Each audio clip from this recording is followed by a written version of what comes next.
अब उत्तर चाहिए brought to you bye आरप्योर का हल्दी मसाला, मिर्च धनिया करे कमाल, सबका राजा आरप्योर मसाला।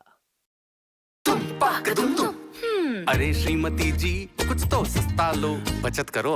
नहीं श्रीमान जी, सब बढ़िया लो, रहने दीजिए। इसमें क्या खास बात है? थोड़े में ज्यादा स्वाद, यही तो है इसकी खास बात। वाओ मम्मा, क्या स्वाद है। अरे मेरे राजा, सबका राजा आरप्योर मसाला। प्रायोजक हैं cancer healer centre, a new beginning.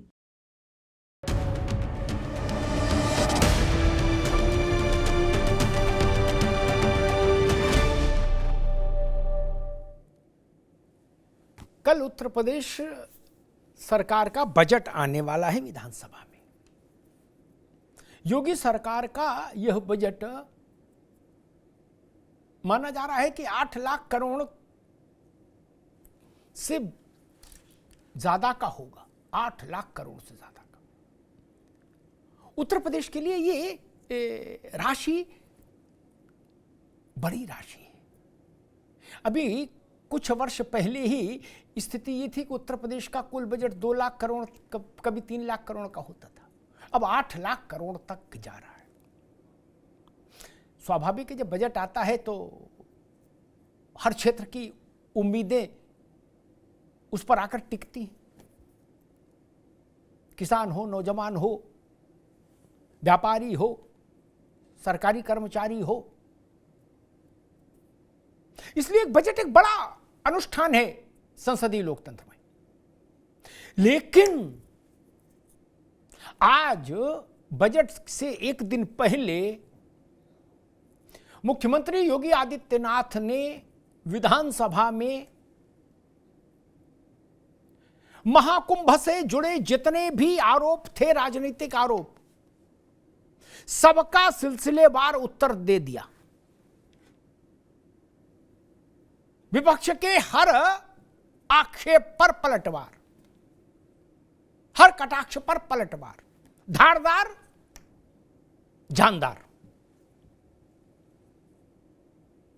Lalu Prasad ji, Mamata Banerjee, Mallikarjun खड़गे जी से लेके अखिलेश यादव जी, समाजवादी पार्टी, जितने भी नेताओं ने कुंभ को लेकर अब तक टिप्पणियां की, उन सब पर योगी आदित्यनाथ ने आज एक चुन चुन कर प्रहार किया। और वो उस मसले पर भी बोले, विधानसभा के पटल में खड़े होकर पटल पर बोले। एक तो मुख्यमंत्री और दूसरा विधानसभा का पटल। संसदीय लोकतंत्र में इससे प्रमाणित फिर कुछ और नहीं हो सकता। उन्होंने उस संख्या का भी उल्लेख किया जिसके लिए बार बार विपक्षी दल शोरगुल करते हैं कि कुंभ की संख्या बताओ, जो कुंभ में भगदड़ हुई थी उसमें। मुख्यमंत्री ने आज विधानसभा के पटल पर कहा कि 30 लोगों की मृत्यु हुई और 66 लोगों को 66 लोगों को रेस्क्यू करके हॉस्पिटलाइज कराया गया था 29 जनवरी की भगदड़ में। मुख्यमंत्री ने आरोप लगाया कि विपक्षी दलों ने कुंभ को लेकर दुष्प्रचार किया, अपप्रचार किया, कुप्रचार किया और कुंभ को, सनातन को, हिंदुत्व को अपमानित करने का षड्यंत्र किया। आज योगी जी पूरे फॉर्म में थे, चौके छक्के मार रहे थे और शेरो शायरी भी खूब की आज मुख्यमंत्री ने। उनकी शेरो शायरी अब सोशल मीडिया पर वायरल हो रही है। कुल मिला के जितने भी, और जैसे अभी आपने एक खबर देखी होगी कि कुछ उसमें ये प्रचार किया गया कि कुंभ में जो पानी है वो दूषित है, वो स्नान के योग्य नहीं है, इसी कोई जांच हुई। मुख्यमंत्री ने आज उस पर भी एक विस्तृत उत्तर सदन के पटल पर रखा कि कब जांच हुई, किस चीज की जांच हुई, और उन्होंने कहा कि ये दुष्प्रचार है। कुंभ का पानी, संगम का पानी पूरी तरह सुरक्षित है स्नान के लिए, स्नान पवित्र है। और उसका उन्होंने खंडन करने से समय तमाम आंकड़े दिए, तमाम जांचों का उल्लेख किया। आज का दिन योगी के पलटवार का दिन था और उसी से मुझे लगता है ये जाना भी जाएगा। मौत का कुंभ और कुंभ फालतू है, बकवास है, ऐसे आक्षेपों का भी योगी ने धारदार ढंग से उत्तर दिया, पलटवार किया। ब्याज सहित वापसी हो बोलते हैं ना जिसे, ब्याज सहित वापसी कर दी आज उन्होंने कुंभ के संदर्भ में। आज मुख्यमंत्री का आक्रामक तेवर और कल उत्तर प्रदेश का बजट,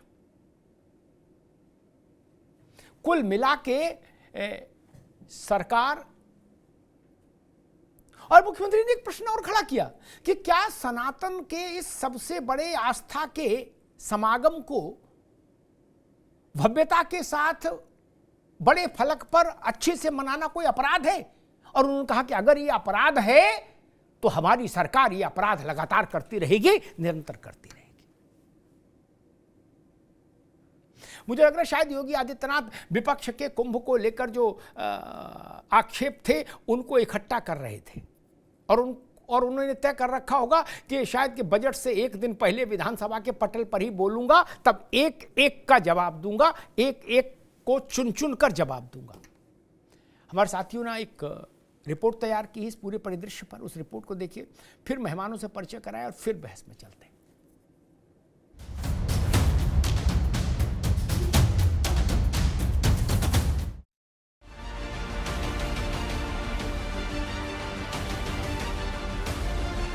कि बड़ा हसीन है इनकी जवान का जादू, लगा के आग बहारों की बात करते हैं, जिन्होंने रात में चुन चुन के बस्तियों को लूटा, वही नसीबों के मारों की बात करते हैं।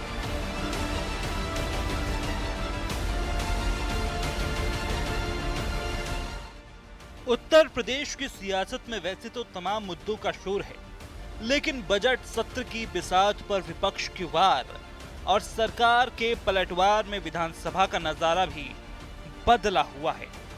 20 फरवरी को पेश होने वाले बजट से पहले भी ऐसा ही आलम दिखाई दिया। पहले दिन के संग्राम के बाद पूरे दिन भी जोर आजमाइश का दौर रहा। तो हमने कल कहा था, संस्कृत और उर्दू के लिए कहा था, माननीय मुख्यमंत्री जी संस्कृत तो सुने नहीं, उर्दू पर बड़ा गंभीर आरोप लगाने लगे और यह भी कहा गया था कि ये कठपुतला पैदा करते हैं। हम माननीय आपके माध्यम से जानना चाहते हैं, गोरखपुर में एक बहुत बड़े उर्दू के जानकार, उर्दू के कवि रहे हैं रफ़त साहब फिराक, क्या वो कठपुतला थे? क्या मुंशी प्रेमचंद जो आपके नॉर्मल स्कूल में अध्यापक थे गोरखपुर के, उसमें बैठ के उर्दू में उपन्यास लिखे तो कठपुतला थे? क्या यूनिवर्सिटियों में जो उर्दू विभाग खोला गया है उसके पढ़ने वाले लड़के कठमुल्ला हैं? क्या अरबी फारसी विश्वविद्यालय बना है उसके लोग पढ़ने वाले कठमुल्ला हैं? इस बजट सत्र से पहले विपक्ष भी पूरी तैयारी और तेवर के साथ दिख रहा है। सपा मुखिया अखिलेश यादव ने उर्दू और मौलवी के मुद्दे के साथ साथ एक बार फिर महाकुंभ का मुद्दा उछाल दिया। जो अपने आप को साध के चले वो साधु है। क्या आपको लगता है मुख्यमंत्री ये साध के चल रहे हैं अपने आप को? और जहाँ तक सवाल महाकुंभ का है, महाकुंभ के खिलाफ कोई नहीं है, लेकिन महाकुंभ में आपने निमंत्रण दिया और कहा हमने 100 करोड़ लोगों का इंतजाम किया है, लेकिन भगदड़ कैसे हो गई, ट्रैफिक जाम कैसे हो गए, लोगों को गाड़ियों में गुजारना पड़ा समय, लोगों की जान चली गई, लोग अयोध्या में मर गए, श्रद्धालु आपके बनारस में मर गए, श्रद्धालु आपके बड़े पैमाने पे घर पहुंचने और घर से आने पर मर गए। उनकी मदद कौन करेगा? सरकार क्यों नहीं करती है? देश के अंदर के किसी अन्य दुर्घटना को जूसी के साथ जोड़ करके दुष्प्रचार करके अफवाह फैलाने का जो कार्य हो रहा था, कौन लोग थे वो? और इसीलिए मैं कहना चाहूंगा कि बड़ा हसीन है इनकी जवान का जादू, लगा के आग बहारों की बात करते हैं, जिन्होंने रात में चुन चुन के बस्तियों को लूटा, वही नसीबों के मारों की बात करते हैं। विपक्ष के सनातन विरोधी संग्राम और महाकुंभ पर महाभारत में सीएम योगी ने मोर्चा संभाला तो हर सवाल के जवाब के साथ सारा हिसाब बराबर कर दिया, यानी विपक्षी विरोध के एजेंडे की हवा ही निकाल दी। सबसे बड़ी बात समझने की ये है कि जो लोग ये कहते हैं कि अर्थव्यवस्था हमारी 5वें नंबर की देश दुनिया में है और 3रे नंबर की अर्थव्यवस्था बन जाएगी, वहीं यूपी की सरकार का जो सपना है $1 ट्रिलियन इकोनॉमी का, क्या $1 ट्रिलियन इकोनॉमी का सपना ये कुंभ से पूरा करना चाहते हैं? धार्मिक कार्यक्रम या इस तरह के जो कार्यक्रम होते हैं वो मुनाफे के लिए नहीं होते हैं, जनता की सेवा के लिए होते हैं। जनता वहाँ पुण्य कमाने आती है। हम लोग इस बात को मानते हैं कि संक्रमित व्यक्ति का उपचार हो सकता है, संक्रमित सोच का उपचार नहीं हो सकता, उसका कोई उपचार नहीं, वो अपने आप ही पुरता रहेगा। और इसलिए इस महान आयोजन को करने का अवसर हमारी सरकार को प्राप्त हुआ और मेरा यह मानना है कि महान कार्य को 3 अवस्थाओं से गुजरना पड़ता है। याद रखना, उपहास से, विरोध से और अंततः स्वीकृति से। और स्वीकृति का इससे बड़ा प्रमाण क्या हो सकता है कि समाजवादी पार्टी के राष्ट्रीय अध्यक्ष भी जो शुरू से विरोध कर रहे थे अंततः चुपचाप जाकर के डुबकी लगाए। बहरहाल बजट सत्र की बिसात पर वैसे तो सबकी नजर अब योगी सरकार के पिटारे पर जमी है कि बजट में क्या होगा खास, क्या जनता की पूरी होगी आस। लेकिन बजट से पहले सनातन से लेकर संभल तक, मिल्कीपुर से लेकर महाकुंभ तक विपक्ष ने जो जाल बिछाया, सरकार को घेरने का जो प्लान बनाया, वो सीएम योगी ने फेल कर दिया। ऐसे में सवाल यह है कि अब क्या होगी विपक्ष की रणनीति। कुंभ को लेकर जितने प्रश्न विपक्ष ने अब तक उठाए और जितने आरोप अब तक लगाए और जिन पर सरकार का उत्तर विपक्ष मांग रहा था, उन सब का एक एक करके उल्लेख करके उस पर सरकार के मुखिया ने उत्तर भी दिया और वो भी विधानसभा के पटल पर। तो एक अध्याय कुंभ का यहां आज पूरा हो गया विधानसभा के भीतर से। मेहमानों से परिचय करा दे, रत्नाकर सिंह साहब हैं, भारतीय जनता पार्टी के प्रवक्ता, रत्नाकर जी का स्वागत है। मनोज यादव जी हैं, समाजवादी पार्टी के प्रवक्ता, मनोज जी का स्वागत है। नावेद शिकोह साहब हैं, वरिष्ठ पत्रकार, नावेद जी का बहुत स्वागत है। डॉक्टर नीति शर्मा हैं, राजनीतिक विश्लेषक, नीति जी का बहुत स्वागत। नीति जी, आपसे बात शुरू करूंगा, फिर नावेद जी के पास और फिर भाजपा और सपा के पास। कुंभ को लेकर जितने आरोप, जितने सवाल और जितने आक्षेप, आरोप, सवाल और आक्षेप लगाए गए तीनों, मेरे ख्याल से शायद सबको स्मरण में रखे थे योगी आदित्यनाथ। और आज उन्होंने एक एक का उल्लेख किया कि लालू जी ने कहा कुंभ फालतू है तो उसका उत्तर दिया, ममता जी ने क्या कहा तो उसका, अखिलेश जी ने क्या कहा। और एक जो सामूहिक प्रश्न था कि कुंभ में 29 जनवरी को जो दुर्घटना हुई, भगदड़ हुई, उसमें कितने लोग मरे और कितने घायल हुए, उसका भी उन्होंने विधानसभा के पटल पर खड़े होकर बहैसियत मुख्यमंत्री उसके नंबर बता दिए। मुझे लगता कुंभ को लेकर जितने तरह के प्रश्न हवा में घूम रहे थे, आज उनका सबका उत्तर पूरे तेवर और धार के साथ योगी आदित्यनाथ ने दे दिया। नीति जी। प्रणाम अमिताभ जी और आपके पैनल पे सभी गेस्टों को मेरा प्रणाम, व्यूअर्स को मेरा प्रणाम। जय हिंद और जय सनातन। ये है संगम का जल अमिताभ जी। मैं परसों प्रातः काल संगम में स्नान कर आई हूँ और जिस जल को ये दूषित बोल रहे हैं, कैमरा को आप जूम कर लीजिए, रेत जरूर होगी लेकिन बिल्कुल क्लियर। और मेरे लिए जल जो है, हम सभी सनातनियों के लिए अमृत के समान है। सनातन की इस भव्यता के संगम में जो आस्था की डुबकी, जो वहां पे मैं लोगों का हुजूम देख कर आई हूँ। 17 लाख की आबादी वाला एक छोटा सा शहर उत्तर प्रदेश का प्रयागराज, जहाँ पे करोड़ों लोग स्नान कर रहे हैं। 365 स्क्वायर मीटर का ये वो एरिया है, क्षेत्रफल है।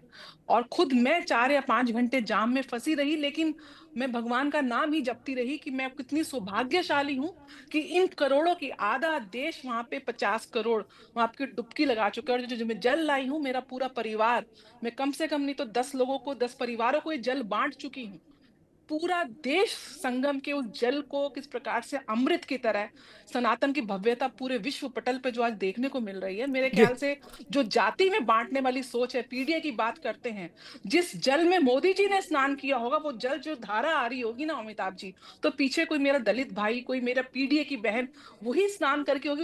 उसी के स्नान पे हम और आप जैसे ब्राह्मणों ने या बड़े बड़े नेताओं ने, बड़े बड़े इंडस्ट्रियलिस्ट ने, अंबानियों ने वहां पे स्नान किया है। कोई जातिवाद नहीं है वहां पे, कोई भेदभाव नहीं है, सब प्रेम के साथ उस संगम की नदी में।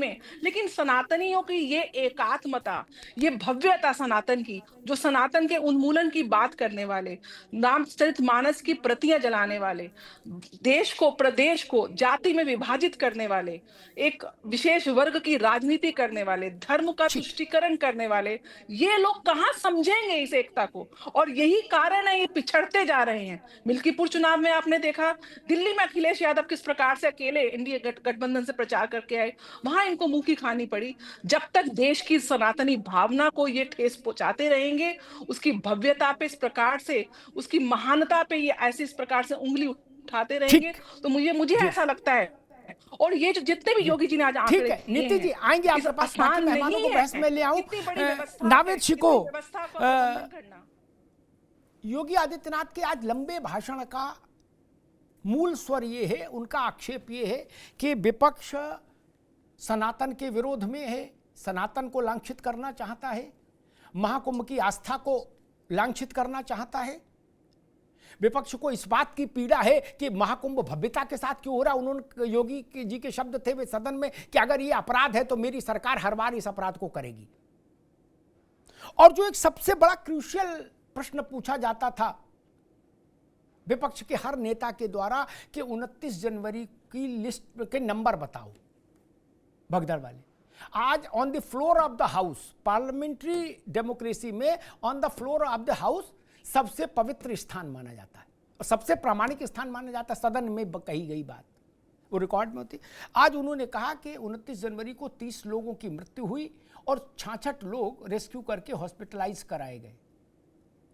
और वाकई उन्होंने लालू यादव, ममता बनर्जी, अखिलेश यादव, जितने इन नेताओं ने कुंभ को लेकर टिप्पणियां की थी, सबका चुन चुन के जवाब दे दिया। अब आगे क्या आपको लगता है कि जो 55 करोड़ लोग प्रयाग पहुंचे हैं, उससे एक बड़ा जागृति हुई है देश भर में? 55 करोड़ की संख्या भूतों न भविष्यति वाली संख्या है, इतिहास में किसी ने देखी नहीं इतनी बड़ी संख्या।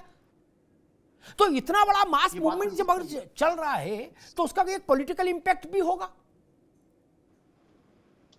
क्या ये उसी पॉलिटिकल इंपैक्ट की लड़ाई है? को ये आयोजन सनातन एकता का एक बड़ा प्रमाण तो साबित हुआ है, इस बात में कोई शक नहीं है। आस्था का उबाल है हिंदुत्व की तरफ, इस देश की जनता का बहुत जबरदस्त बड़ा इमोशनल लगाव है, ये साबित होता है, इस बात में कोई शक नहीं है। तमाम सवाल उठाए गए, तमाम खतरे भी देखे गए कुंभ में, दुर्घटना से लेकर और तमाम मुश्किलें भी देखी गई। उसके बाद भी इस देश की जनता ने, इस देश के हिंदुओं ने, सनातनियों ने अपनी आस्था का पूरा प्रमाण साबित किया और सनातनी एकता एकजुट होकर नजर आई। जाहिर सी बात है कि इसमें कहीं ना कहीं भारतीय जनता पार्टी के लिए एक बहुत ही खुश होने और बहुत ही आत्मविश्वास में आने का ये एक आयोजन साबित हुआ है। आज जो आपने जिक्र किया और आज योगी आदित्यनाथ जी का जो पटल पे भाषण था वो लाजवाब था, इस बात पे कोई शक नहीं है। उनकी जवाबदेही भी थी और उन्होंने एक एक बात का जवाब ही नहीं दिया, बल्कि विपक्ष के सवालों से विपक्ष को ही घेरने की कोशिश भी की। ये बात सही है और हर एक कमजोर बॉल पे उन्होंने सिक्स मारी। ममता बनर्जी ने सवाल उठाए, इस बात में कोई शक नहीं है कि विपक्ष का यह अधिकार है कि किसी भी आयोजन की अव्यवस्था पर सवाल उठाएं, लेकिन शब्दों की थोड़ी सी हेरफेर में योगी ने उनको घेर लिया और उन्होंने मौत का महाकुंभ जैसे शब्द को लेकर सनातन विरोधी उनको साबित कर दिया। इसी तरीके से लालू प्रसाद यादव ने भी अगर इस तरह की जो टिप्पणी की, लालू भी घेरे गए और राष्ट्रीय परिवेश में पूरी भारत की राजनीति के राष्ट्रीय परिवेश में योगी आदित्यनाथ ने पूरे देश के विपक्ष को घेरा, साथ में अखिलेश यादव को भी आड़े हाथों लिया। अखिलेश यादव लगातार सवाल उठा रहे हैं और मुझे लगता है कि सवाल उठाना उनका हक है और सवाल उठाना भी चाहिए, लेकिन इत्तेफाक कुछ ये है कि जिस तरीके से विपक्ष के सबसे बड़े नेता होने के नाते अखिलेश यादव तमाम सत्ता की कमियों पे सवाल उठाते हैं, उस ग्राफ को देखिए तो सनातन पर उन्होंने ज्यादा सवाल उठाए और इसी का फायदा योगी आदित्यनाथ ने उठा लिया। उन्होंने स्वास्थ्य और शिक्षा पर उतने सवाल 7 साल में नहीं उठाए जिसने उन्होंने 1.25 महीने के अंदर इस आयोजन पे उठा लिया। मैं कतई नहीं कह रहा हूं कि उनके सवाल गलत थे, बिल्कुल अव्यवस्था का अगर एक बूंद भी नजर आई तो उसको 100 बार खेलना चाहिए, लेकिन राजनीति इसी को कहती है कि योगी आदित्यनाथ ने उनकी उस बॉल पे 6 मार दिया और यह साबित करने की अपने अच्छे वक्तव्य के साथ, अपने धारदार वक्तव्य के साथ, अच्छी भाषा के साथ, आक्रामक रुख के साथ यह साबित कर दिया कि ये सवाल अव्यवस्था के नहीं है, ये सनातन विरोध के हैं। और वो उस पिच पर योगी आदित्यनाथ आज पटल पे जमे हुए नजर आए। आखिरकार विपक्ष के बाद जब ये जानता है कि हमें हिंदुत्व के और सनातन के पिच पे घेर लिया जाता है एक शब्द को लेकर, तो आखिर इस तरह के आयोजनों की इतनी आलोचनाओं को नजरअंदाज अगर अखिलेश यादव करके स्वास्थ्य, शिक्षा, बेरोजगार और तमाम सत्ता की कमियों के ऊपर ज्यादा सरकार को घेरते तो शायद इस ट्रैप में नहीं फंसते हो। लेकिन कुछ शायद अखिलेश यादव की ये मजबूरी भी है, क्योंकि अखिलेश जी के साथ में एक समस्या और आन पड़ी है कि अगर वो सनातन, हिंदुत्व या उर्दू की बात नहीं करेंगे तो कांग्रेस उनका वोट बैंक उत्तर प्रदेश में खा जाएगी। अखिलेश यादव ने बहुत अच्छी राजनीति की पिछले 4-5 साल के अंदर और उन्होंने किसी मुस्लिम या हिंदू विरोधी या सनातन विरोधी मामले से बड़े दूर रहे, वो आलोचना भी नहीं करते थे और किसी दाढ़ी और टोपी से दूर इसलिए रहे। ठीक है नवीन भाई, मैं समझ गया आप किधर इशारा कर रहे हैं।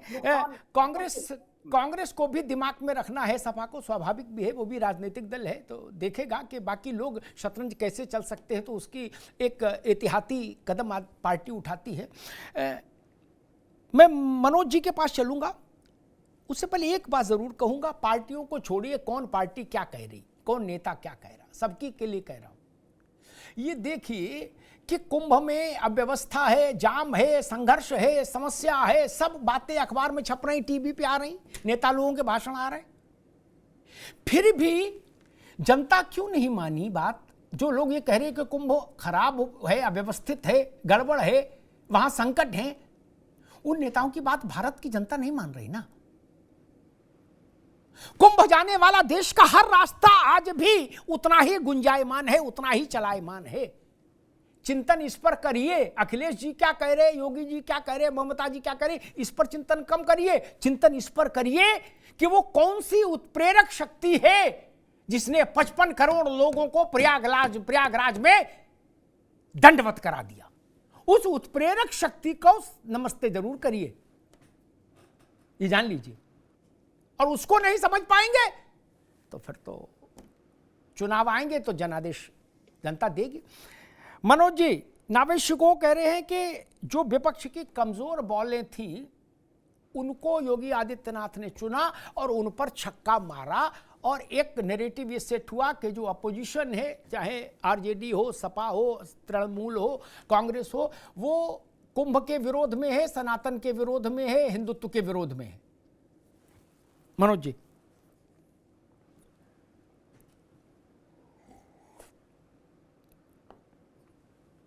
जी उसको अनम्यूट करो भैया। हाँ बिल्कुल अमिताभ जी, जो आज जवाब योगी आदित्यनाथ ने सदन में दिया तो उसका ये मतलब बिल्कुल नहीं कि जो कह दिया वो ब्रह्मा जी की लकीर हो गई या राजा हरिश्चंद्र के खानदान से निकली हुई कोई बात हो गई। इसका भी पूरी तरीके से परीक्षण किया जाना चाहिए कि जो कुंभ की जो दशा हुई, जो कुंभ में तमाम सारी अव्यवस्थाएं हुई, मौतें हुई, उनपे जो विपक्ष ने सरकार को आईना दिखाया, उस पे किस हद तक जांचें हुई। अभी योगी आदित्यनाथ कितने महान व्यक्तित्व हैं, एसआईटी खुद गठित किए और अभी जांच चल रही है और पूरा आंकड़ा सारा सब कुछ सदन में प्रस्तुत कर दिया। ऐसे महान आत्मा को जो इस धरती पे, उसको मैं प्रणाम करता हूं। अभी तो जुडिशरी जांच और पता नहीं कौन कौन सी जांच होना बाकी है, लेकिन योगी आदित्यनाथ ने सब ऑल द वेल कर दिया और आप सब उसका महिमा मंडन कर रहे हैं। इसके लिए आपको भी कोटि कोटि प्रणाम। कम से कम योगी आदित्यनाथ तो बच गए महाकुंभ के महापाप से, इतना तो हो ही गया। बाकी जिसकी जान गई वो चली गई। वो किसकी जान गई? वो गरीब की जान गई, किसी गरीब ब्राह्मण के परिवार की जान गई। कोई अंबानी और अडानी के घर का थोड़ी नहीं मरा, न किसी राजनेता के घर का कोई मरा। तो योगी आदित्यनाथ पीठ ऐसे ऐसे थपथपा ले, मीडिया पीठ थपथपा ले, और अगर जिसको जिसको खुश होना खुश हो, हमें कोई फर्क नहीं पड़ता। लेकिन कल कठमुल्ला कहने वाले योगी आदित्यनाथ, उर्दू का विरोध करने वाले आदित्यनाथ, आज 13 शायरी उर्दू के शब्दों से पढ़ते हुए अपने मुख में पता नहीं कौन सा अमृत पान करके बोल रहे थे। मुझे समझ नहीं आया, मुझे नहीं समझ में आया। आप समझा दीजिएगा अभी जब बात आएगी। मेरा एक सवाल है, अखिलेश यादव जी ने कौन सी गलत बात उठाई कुंभ को लेके? और अगर बीजेपी ये बात कहती है कि हम सनातन विरोधी हैं, तो ये सनातन पंडित ठाकुरों का, बनिया का सनातन थोड़ी नहीं है। अगर ये बात का बंटवारा हो जाना चाहिए कि 4 ब्राह्मण ठाकुर और बनिया का सनातन है कि पूरे सारे समाज का सनातन है, यही अगर ये कहा जाएगा तो मैं जवाब देता हूं। मेरी बात को जवाब देगी अमिताभ जी। हम धर्म बेच के जीना नहीं चाहते हैं, हम धर्म से अपने बच्चों को पढ़ाई नहीं कराते हैं, हम धर्म बेच के अपने कोई नहीं बनाते हैं, हम धर्म बेच के अपने सत्ता नहीं पाते हैं। हम कर्म योगी हैं, कर्म करके अपनी सत्ता, कर्म करके अपना समाज, कर्म अपने देश को आगे बढ़ाते हैं।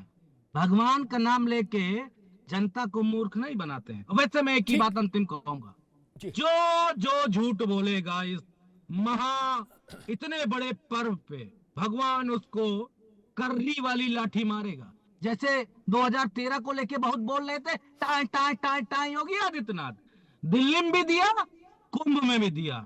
अब जो रोक पाए रोक ले, क्योंकि भगवान की लाठी में आवाज नहीं आती। और आज जो बोले हैं इसका भी फल भोगना पड़ेगा। ठीक है मनोज यादव, रुकना होगा। ठीक है, आगे बात। 2-3 बातें हैं बड़ी महत्वपूर्ण। भगवान लाठी देंगे। ठीक है, आगे मैं रत्नाकर सिंह के पास चलूंगा, बाकी बीजेपी के प्रश्नों को वो देखेंगे। लेकिन 2-3 बातें बड़ी महत्वपूर्ण है। रुक जाओ भाई मनोज। राजनीति के विद्यार्थियों को ये जानना चाहिए कि एसआईटी की जांच और जितनी जांचें हैं, जुडिशियल जांचें हैं, वो मृत्यु की संख्या पर नहीं, संख्या तो उसी दिन सरकार ने बताई थी और सरकार ही संख्या बताएगी। अपोजिशन थोड़ी संख्या जारी कर सकता है, और कर सकता हो तो कर दे। मैंने तो कल भी कहा था अपोजिशन को जिम्मेदारी लेनी चाहिए, एक सूची जारी कर देनी चाहिए। पार्लियामेंट में या विधानसभा में लीडर ऑफ द हाउस जो बोलेगा वही प्रामाणिक होगा, आपको अच्छा लगे तो और खराब लगे तो। इसमें कौन सी बात है? बंगाल के विधानसभा में ममता जी जो बोलेंगी वही ना प्रामाणिक माना जाएगा कि शुभेंदु की बात मान लेंगे। लीडर ऑफ द हाउस का मतलब ही है भैया, किसी के पसंद की नापसंदगी से चलेगा नहीं ना। संसदीय लोकतंत्र का अर्थ ही है मेरे भाई। आप उसका काउंटर ले आइए ना पब्लिक में, नहीं तो विधानसभा में माता बाबा से रखवाइए। वो कहे कि नहीं है ये 700 की लिस्ट है मेरे पास, रखिए पटल पर, उस पर जिम्मेदारी लीजिए और रखिए। लेकिन सदन में एक प्रक्रिया है, तो आपको वेरीफाई करना होगा, उसको ओनरशिप लेनी होगी कि ये जो आंकड़ा हम रख रहे हैं इसकी हम सत्यता की पुष्टि करते हैं, ये लिख के देना होगा। ये साहस कोई कर नहीं रहा, करना चाहिए ना, ये मसला है। नहीं अभी नहीं, जब दोबारा में आएगी तब। अभी रुक जाओ। रत्नाकर सिंह, वो कह रहे हैं कि जो आपने, जो मुख्यमंत्री ने कहा वो क्या बताया था, हरिश्चंद्र का कहा नहीं है और वो वेद पुराण का श्लोक नहीं है कि अंतिम सत्य मान लिया जाए, उसकी जांच पड़ताल होगी।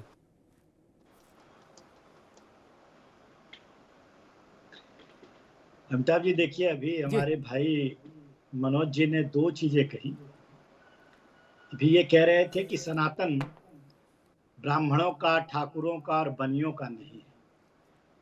आप गए थे शायद, कुंभ नहाने गए थे, त्रिवेणी संगम पे गए थे। अगर गए होंगे, मुझे जहां तक उम्मीद है कि आप नहीं गए होंगे, लेकिन अगर गए होंगे तो वहां पे जरूर आप समझ गए होंगे कि सनातन धर्म किसको कहा जाता है, जहां पे ना कोई बनिया है, ना कोई ठाकुर है, ना कोई शूद्र है, ना कोई दूसरे धर्म का है। सब लोग वहां पे एक ही तट पे इकट्ठा होकर के और स्नान कर रहे हैं और प्रभु श्री राम गंगा मैया की जय बोल रहे हैं, वो होता है सनातन। सबको एक साथ एकजुट लेकर के और सत्कर्म करने का शिक्षा दे जाता है सनातन।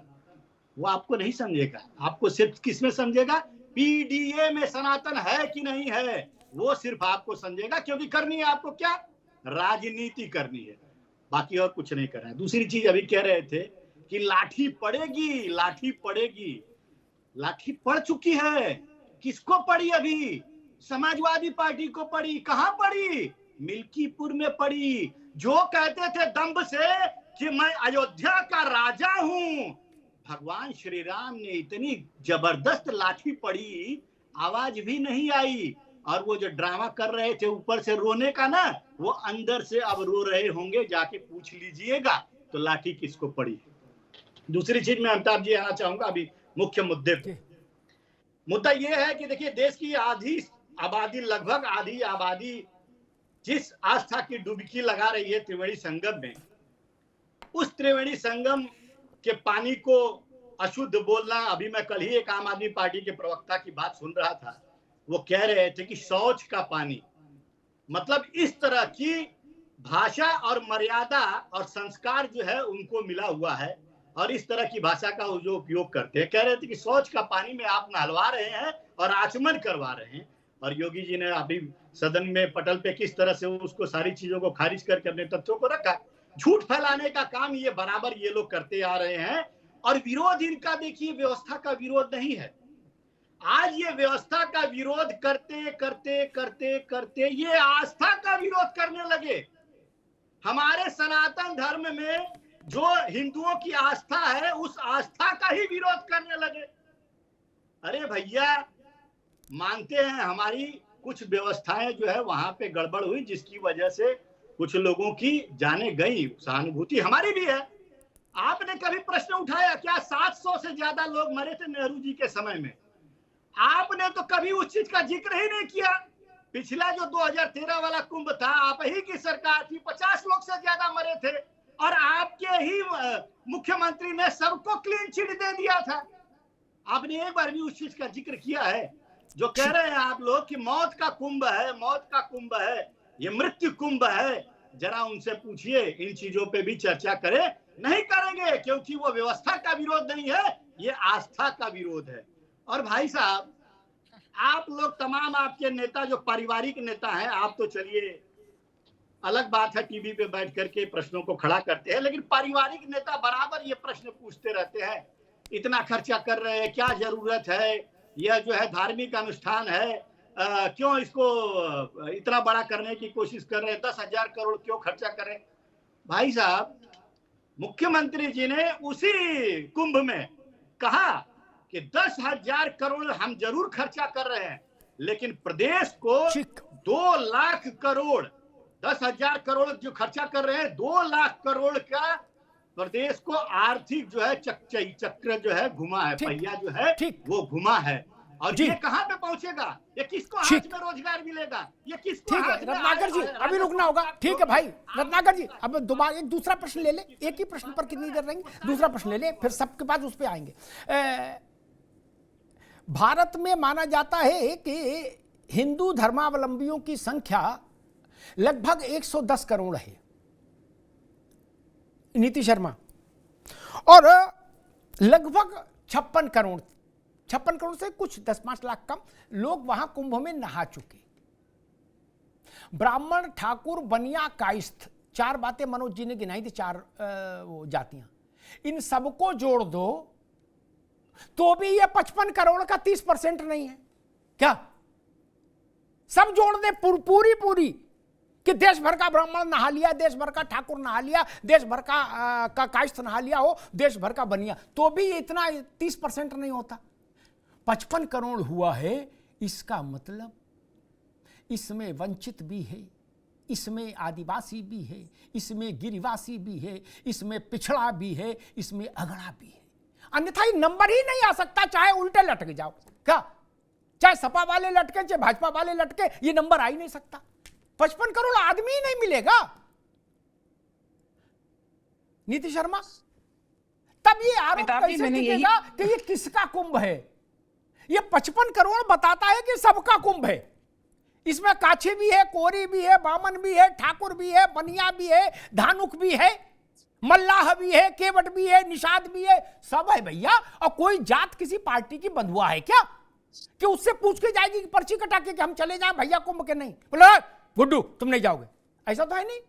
नीति शर्मा, अमिताभ जी, आरोप नहीं है, ये जात में, पात में, धर्म में बांटने वाले लोगों की विचारधारा के पेट के दर्द की पीड़ा है, क्योंकि ये देख नहीं पा रहे हैं कि ये कैसे एक हो रहा है पूरा हिंदू समाज, कैसे एक हो रहा है राष्ट्र, कैसे एक हो रहे हैं दलित, कैसे एक हो रहे हैं पिछड़े, कैसे हो रहे हैं अगड़े। सब के सब 5% नहीं है ब्राह्मणों की संख्या इस देश में, जिन ब्राह्मणों को ये हर समय कटघरे में डालते हैं।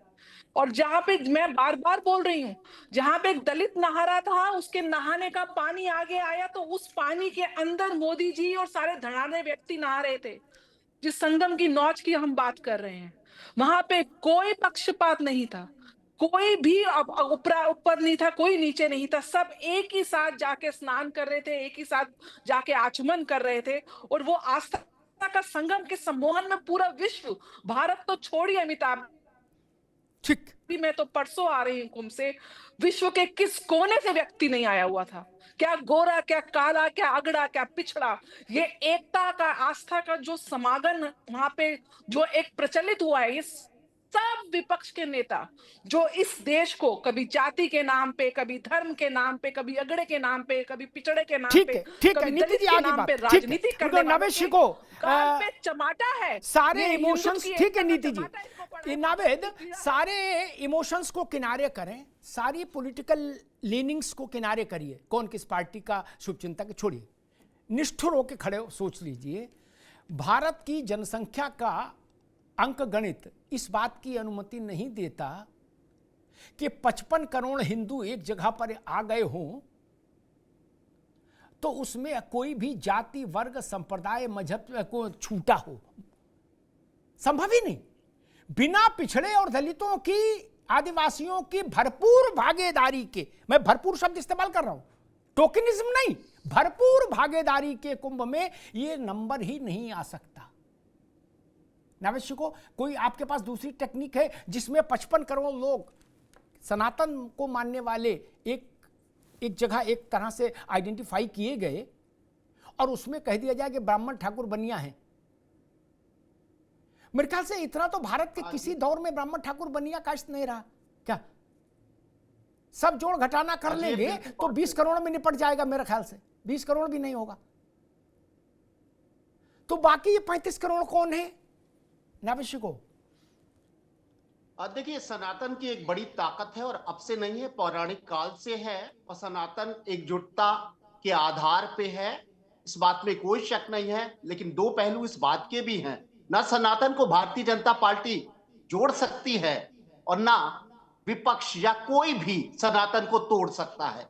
ये उसकी मूल ताकत है और इस ताकत में हस्तक्षेप करने वाला या मददगार कोई नहीं है, क्योंकि सनातन का आधार ही है एकजुटता, सौहार्द और धर्म का पुट भी यही है। सवाल इस बात का है कि राजनीतिक दल आखिर अपने फायदे और नुकसान को किस तरीके से इस्तेमाल करते हैं। भारतीय जनता पार्टी इस बात में बड़ा खुश है कि सनातन एकता साबित होती है एक अनुष्ठान से, और हम इसमें गदगद हैं।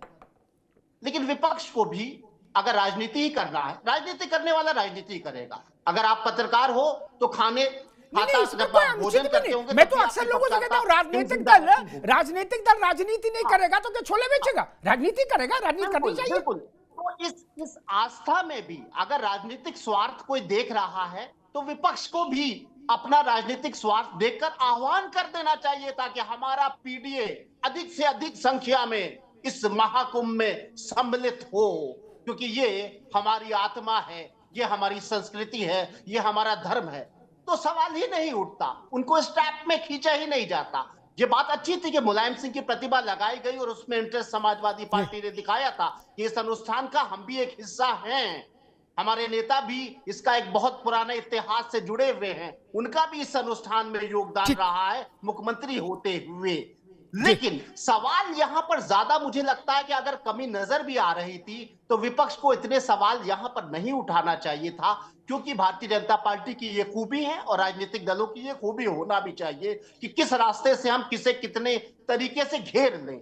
यहां पर सवाल उठाए गए व्यवस्था के, लेकिन योगी आदित्यनाथ ने अपनी कुशलता के साथ में उसको सनातन विरोधी विपक्ष को साबित करने की पूरी कोशिश पटल पे कर ली, जो सबसे ऑथेंटिक प्रेमिसेस होती है, जैसा कि आपने कहा।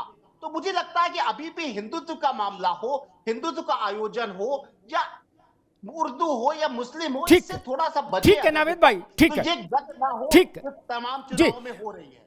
जी ठीक, मैं मनोज जी के पास चलूंगा। मनोज जी, मेरा वही प्रश्न कि 55 करोड़ की संख्या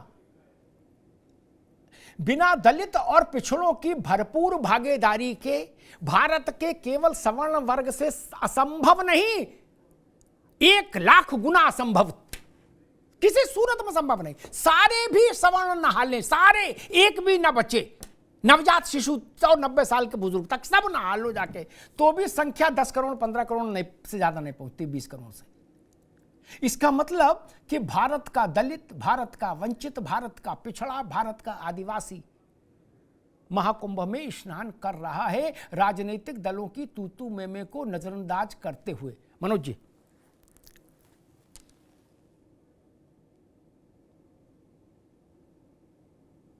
भैया अनम्यूट कर लो उसको। जी अमिताभ जी बहुत धन्यवाद। मैं आपका बहुत आभार व्यक्त करूंगा, क्योंकि मैं डिबेट अपनी पिच पे करता हूं, नावेद जी को भी पता है, आपको भी पता है। कमोवेशी ये बात सामने आ गई कि जो 35 करोड़ का आंकड़ा है वो इस देश के पीडीए के लोगों का है। पीडीए में सब आते हैं, पिछड़े दलित अल्पसंख्यक को अगर किनारे कर दो तो जो और अल्पसंख्यक है वो भी आते हैं, चाहे वो जैन धर्म के हो, बौद्ध धर्म के हो, या पारसी धर्म के हो, या अगड़े वाले हो, सब आते हैं। मैं एक बात जानना चाहता हूँ, एनडीटीवी अडानी का है, एक मिनट को, एनडीटीवी अडानी का है। अडानी साहब जो हैं, अडानी साहब की टीवी चैनल पे ये रिपोर्ट आती है कि जो सनातन कुंभ हो रहा है, कुंभ का जो पानी है उसके इतने टेस्ट कराए गए और वो टेस्ट भारत सरकार की संस्था के द्वारा ये चीजें सामने रखी गई। अब योगी जी ने उसको कहा साहब ये सब गलत है, तो भैया मान लेते हैं कि गलत नहीं है। और कितने लोगों को क्या प्रॉब्लम हुई है, एक जगत गुरु शंकराचार्य, वैसे अमिताभ अग्निहोत्री जी आपसे बेहतर कोई नहीं जानता कि भारतीय सनातन परंपरा में जगत गुरु शंकराचार्य की क्या भूमिका है। अगर उसको कोई पॉलिटिकल एंगल से देखे तो वो देखे, चूंकि उसकी आंखों में कोई फ्लोवा टाइप का कोई बीमारी हो गया होगा। उनका नाम है अभिमुक्तेश्वर महाराज जी, जो है द्वारिकाधीश के अभिमुक्तेश्वरानंद जी महाराज जी। हाँ। अभिमुक्तेश्वरानंद जी का कहना है कि वो साहब जो पानी से हमको नहलाया है वो बहुत ही गंदा पानी था। अब ये मनोज यादव, उनको बोलो, योगी आदित्यनाथ की हिम्मत है तो बोल के दिखाए, बोले शंकराचार्य को क्यों बिल्कुल गलत बोल रहा है, बताए एनडीटीवी के खिलाफ कराए मुकदमा, अगर हैसियत है योगी आदित्यनाथ की, अगर है इतना दम तो बोले, क्यों नहीं बोलते। और आप, हमने इसीलिए कहा कि जब हमारा समाज पिछड़ा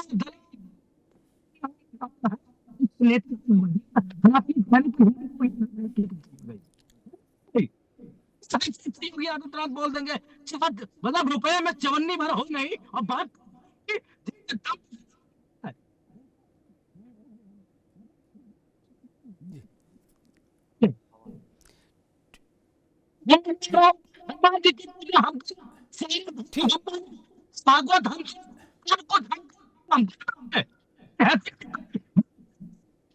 ठीक मनोज भाई, तो आपकी आवाज भी कट रही है और मैं रत्नाकर सिंह के पास चलूंगा। अभिमुक्तेश्वरानंद जी का प्रसंग आया, पहले भी एक बार आया था। मैं उनका बड़ा सम्मान करता हूं, उनके गुरु जी पूज्य स्वरूपानंद जी महाराज ब्रह्मलीन, उनका बड़ा सम्मान करता है। मुझे गुरु शिष्य दोनों का सानिध्य मिला है पत्रकार के नाते। अभिमुक्तेश्वरानंद जी को याद होगा नावेद कि जब उन पर लाठी चली थी बनारस में, क्या तो अकेले अमिताभ अग्निहोत्री थे, टीवी पर कह रहा हूं, खंडन हो तो भेजिएगा, अकेले अमिताभ अग्निहोत्री थे जिसने ऐसे ही मंच पर अभिमुक्तेश्वरानंद के लिए एक घंटे की बहस रखी थी उनके सम्मान के लिए। मैंने कहा था लाठी सनातन पर पड़ी है। ठीक, किस टीवी ने कौन सी रिपोर्ट दिखाई उस बहस में मैं नहीं पढ़ता, हर टीवी स्वतंत्र है, कोई दिखाए। मैं मानूंगा कि सरकार ने सदन के पटल पर क्या कागज रखा, संसदीय लोकतंत्र में पटल किसी भी पार्टी के कार्यालय से ज्यादा पवित्र है, ज्यादा जिम्मेदार है। इस बात को अच्छा लगे तो भी मान लो और बुरा लगे तो डबल मान लो, क्योंकि इससे बच के नहीं भाग सकते, मानना ही पड़ेगा। सरकार ने एक आंकड़ा रखा है पोल्यूशन का, और कब नहाए थे तब समझ नहीं आई, अब समझ आया कि पानी गंदा है। जब नहाए थे तो गंदा नहीं दिखाई दिया, तब तो अगर गंदा था तो तुरंत ही समझ आ जाता। खैर उनको भी मेरा प्रणाम, वो जगत गुरु हैं, प्रणाम है। और मैंने उस बात की निंदा की थी कि जगत गुरु से सहमति असहमति हो सकती है। छोटे छोटे बटकों को न वहाँ बनारस की गलियों में गिरा गिरा के कूटा गया था, छोटे छोटे बटकों को, वेद पाठियों को। मेरी मन को पीड़ा हुई थी, मैं खड़ा हुआ था, कोई और नहीं खड़ा हुआ था, मैं खड़ा हुआ था। इसलिए और मूल विषय जो है ना आज का वो क्या है कि 55 करोड़ की संख्या न किसी के बुलाने से आ सकती है, न किसी के रोके से रुक पाई। और ये बृहत भारत का दर्शन है, ये भारत माता का चेहरा है, इसमें सब शामिल हैं। नेता शामिल हो या ना हो, जनता सबकी शामिल है। जो पार्टियां क्लेम करती कि ये वर्ग हमारा है, हालांकि कोई वर्ग किसी का नहीं होता, लेकिन फिर भी ये नंबर इतना बड़ा है। और कुंभ के समापन तक ये 60-65 करोड़ तक नंबर अगर जाएगा तो 110 करोड़ में 60 करोड़ 65 करोड़ लोग नहा जाएं और हम उसको जाति धर्म से जोड़ेंगे। ये कहेंगे काछी नहीं आए, कोई कहेगा कुर्मी नहीं आए, कोई कहेगा मल्लाह कम आए, बोले संजय निषाद जी ने कहा केवट नहीं आए अब की, तो उनकी सुनेंगे? ये 60 करोड़ कैसे हो गए? नहीं, कोई कहे ब्राह्मण नहीं आए, कोई कहे ठाकुर नहीं आए, कोई कहे यादव नहीं आए, ये नहीं चलेगा ना। ये आपकी पार्टी का फंक्शन थोड़ी ना है यार,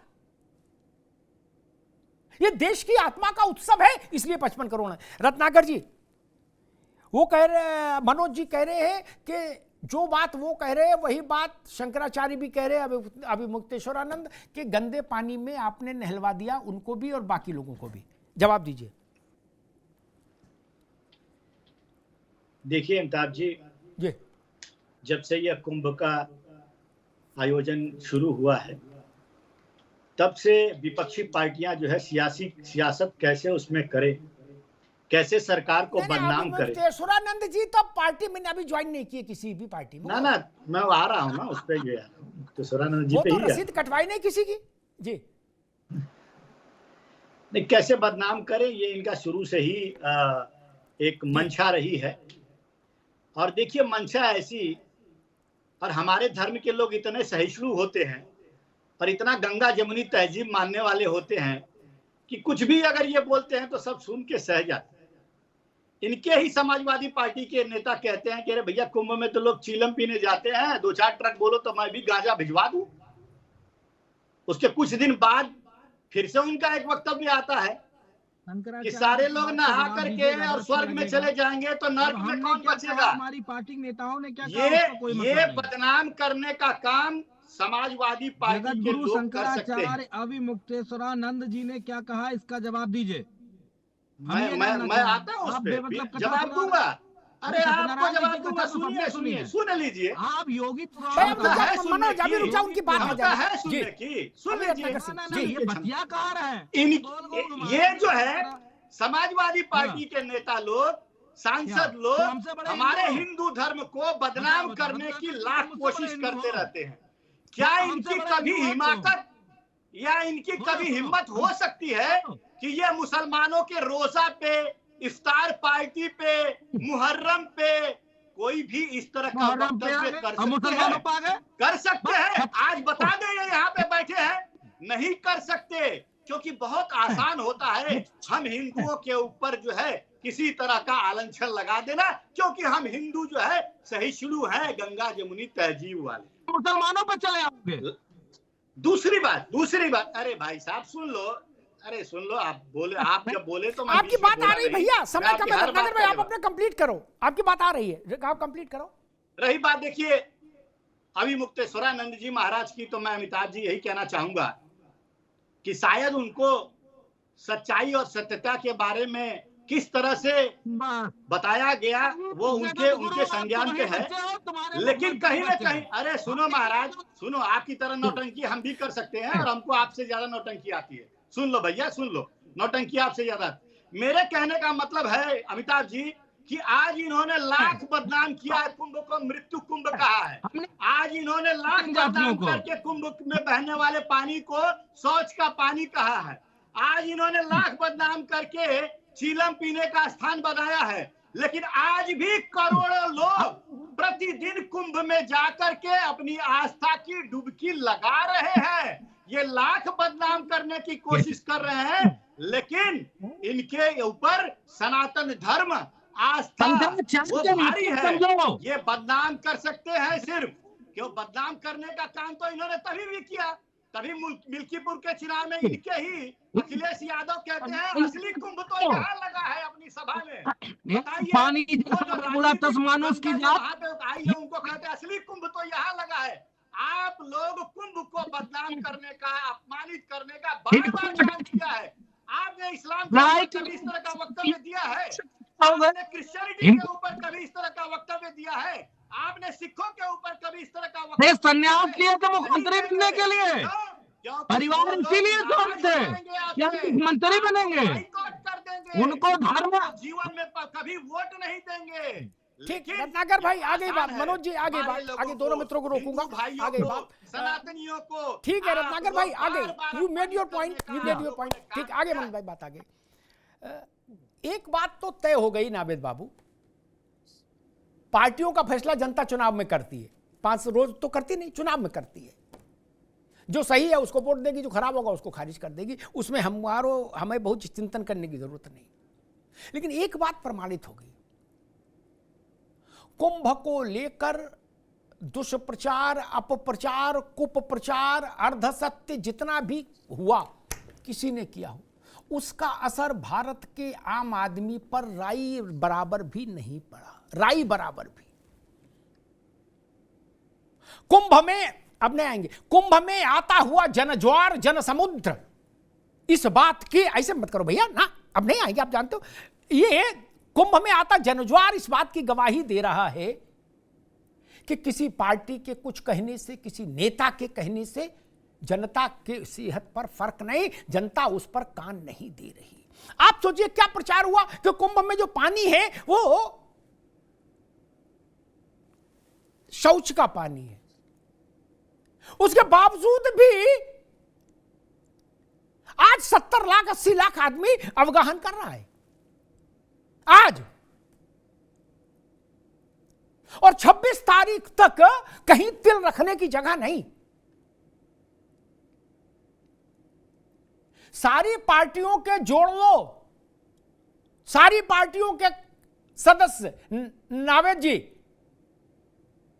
उनसे ज्यादा, कहीं ज्यादा, करोड़ों ज्यादा लोग कुंभ नहा आए हैं अब तक। क्या? इसलिए पार्टियों को बड़े मुंह से बड़ी बात नहीं कहना चाहिए, अभी उनका स्तर छोटा है। अभी 55 करोड़ वोट तो किसी को नहीं मिले भारत के इतिहास में। नीति जी, अभी तक किसी को 55 करोड़ तो मिले नहीं, नेहरू जी से लेके आज तक जितने लोग कुंभ नहा गए। इसलिए नेताओं का कंठ का स्वर धीमा रहना चाहिए। जनता जानती है उसको क्या सुनना है, किस पर यकीन करना है, और किसको साधु ऐसा चाहिए जैसा सूप सुभाए, सार सार को गही रहे, थोता दे ही उड़ाए, कबीर कह गए। भारत की जनता भी चित्त से साधु है। कुंभ पर जितना दुष्प्रचार हुआ उतना ही भीड़ बढ़ती गई। ये आनंद देखिए भारत माता का, भारत का। जितना कुंभ पर दुष्प्रचार हुआ उतना ही भीड़, जन सैलाब उमड़ता गया। ये छोटी बात, छोटी उपलब्धि है। मानव जाति ने, भारत छोड़ दीजिए, मानव जाति ने इतना बड़ा जन समागम कभी नहीं देखा अपने अस्तित्व से आज तक, कभी नहीं देखा। इस बड़े जन समागम का स्वागत होना चाहिए, हृदय खोलकर स्वागत होना चाहिए। अब भारत के 55-60 करोड़ लोग जो चले हैं अपने घर से कुंभ तक और कुंभ से फिर घर तक, नावेद बाबू, उसका भारत की समाज नीति पर और राजनीति पर क्या असर पड़ेगा, ये आने वाले समय में पता लगेगा। ड्यूरिंग कुंभ 2 जनादेश आए हैं, एक मिल्कीपुर से और एक दिल्ली से। ड्यूरिंग कुंभ के प्रचार और दुष्प्रचार दोनों के बीच में 2 चुनाव आए, 2 का जनादेश सामने है। इसके बाद अब आगे चुनाव आएंगे तो उससे अंदाज लगेगा कि ये जो 60 करोड़ 55 करोड़ जो जन सैलाब चला अपने घरों से निकलकर पहली बार इतिहास में, मानव सभ्यता के इतिहास में, उसका देश की राजनीति पर क्या असर हुआ, देश की समाज नीति पर क्या असर हुआ। धन्यवाद।